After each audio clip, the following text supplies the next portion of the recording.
Hello everybody and welcome back to Red Eagle Politics. Make sure you guys like this video down below and subscribe to the channel if you are new. So, we are 4 days away from the first presidential debate of the 2024 election cycle. It is the presidential debate for the Republican primary. Every candidate's going to go that's going to go there. They're going to make their case for why they should be the nominee. They're going to fight each other. They're going to debate each other. And you will probably see one or two candidates fall from this, like we saw back in 2016 or 2020 on the Democrat side. Or you will see one or two candidates rise and gain support in the process. Now, there's a big elephant in the room here. The front runner for the Republican side, by far, up by over 40 points, by the way. Look at that big time stuff right there. Donald Trump. Donald Trump is not going to attend the Republican debate.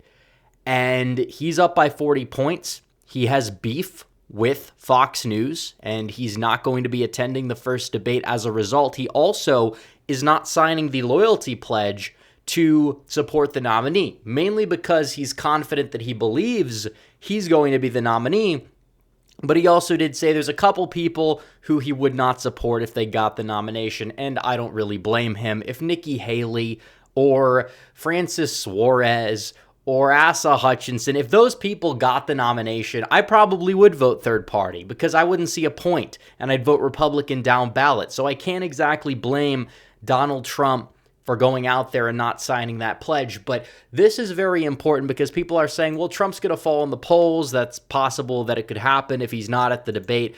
But I don't really think that's true. When you're up by 40 points, you usually don't debate. Hillary Clinton was up over Bernie Sanders by like 20 points leading up to the nomination in like May or June, and she never debated Bernie Sanders down that stretch. Trump never debated back in 2016 when he was up by a lot. You look at people like Nixon, you look at people like Reagan, they had such insurmountable leads that they did not debate. Trump back in 2016, he led by, 5, 10, maybe 15. He would debate. It brought good content. He was awesome. He had like highlight reels for days that you guys could still go on YouTube and watch. But even though I'd like to see him out there just for content purposes, I just don't really believe that it's like a must-do for Trump. And he's not going away. He's actually got a plan regarding this that's actually genius. I said if he's not going to debate, I've said this for months, if he's not going to debate, do a forum with Tucker Carlson. That same night, he could destroy Fox's ratings. He could possibly try to beat Fox's ratings, and it will make him seem like he's above the fray, because he is. Everybody else is polling at around, 0, 2, 5, 10%. DeSantis, he's going to be polling in the single digits the rate that he's going.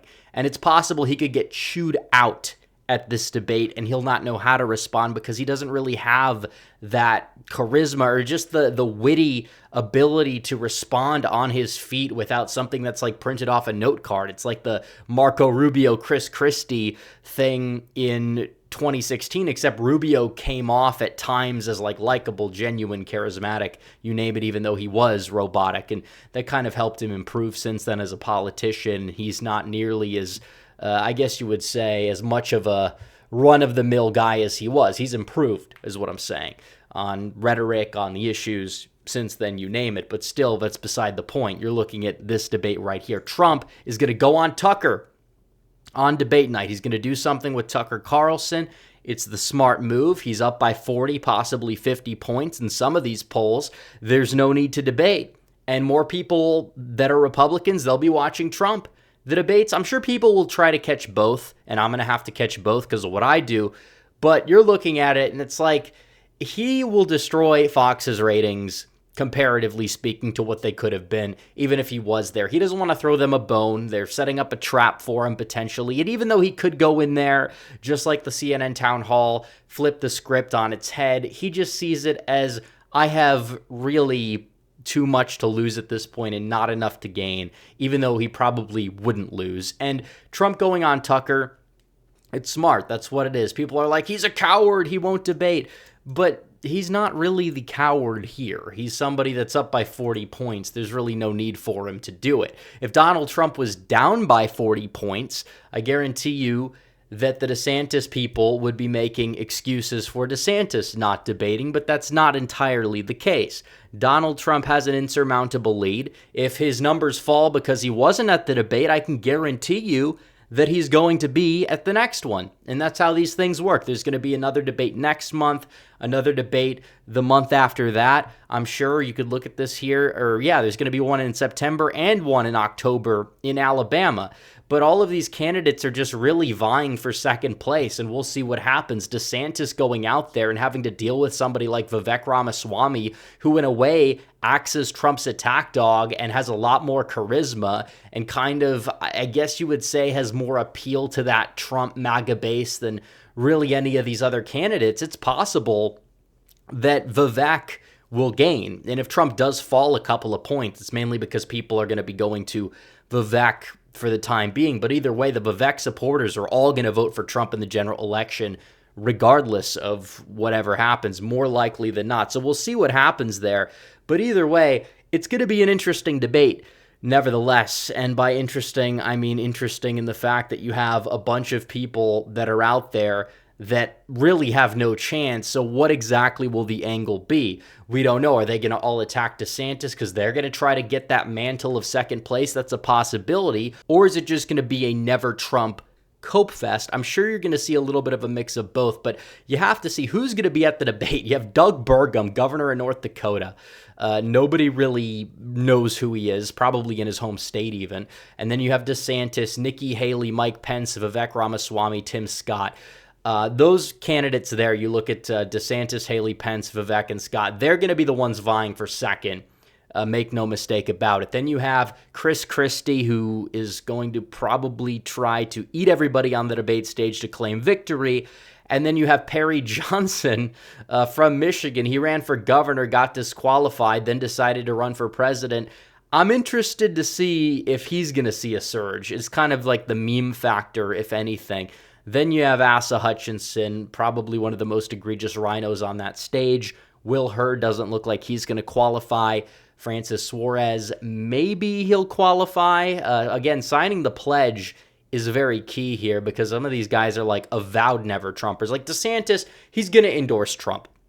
It may be a half-hearted endorsement, but when the primaries are over, yes, he's going to endorse Trump. Yes, a lot of these people are going to endorse Trump over Joe Biden, but some of these people like Will Hurd, like Chris Christie, like Suarez, will they? I don't know. And I don't even know who Binkley is, but it doesn't look like he's going to qualify. Or Larry Elder, the radio host that ran for governor of California and lost big.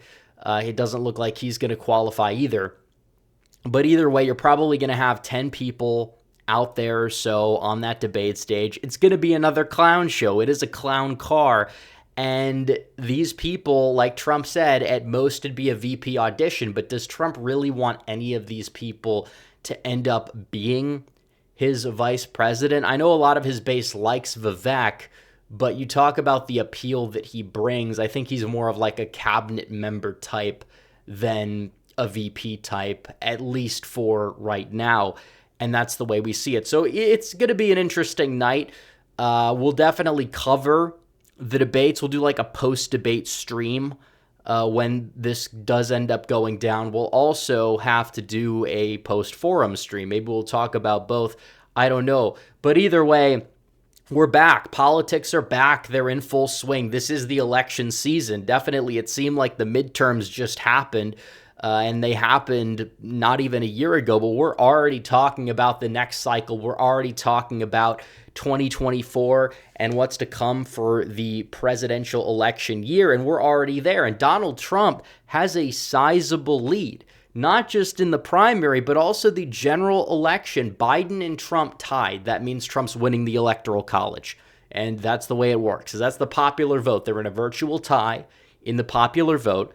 And Trump is up among independent voters, according to one of the nation's more left-leaning pollsters that had a D+6 sample. Now, granted, maybe they sampled more right-leaning independents to make up for that, and that explains that. But either way, if these numbers are true, despite a bunch of negative media coverage about Trump, despite him getting arrested 4 times. It doesn't matter. He's still in the running. Nobody buys this nonsense. If anything, it's making Biden look bad because Biden is going out there acting like a senile third world dictator trying to arrest Trump or have the people around him arrest Trump and try to drain him of his finances so he's going to be weaker in a general election because they cannot beat Donald Trump, and they know that. They cannot beat him for this nomination. He's up by over 40 points.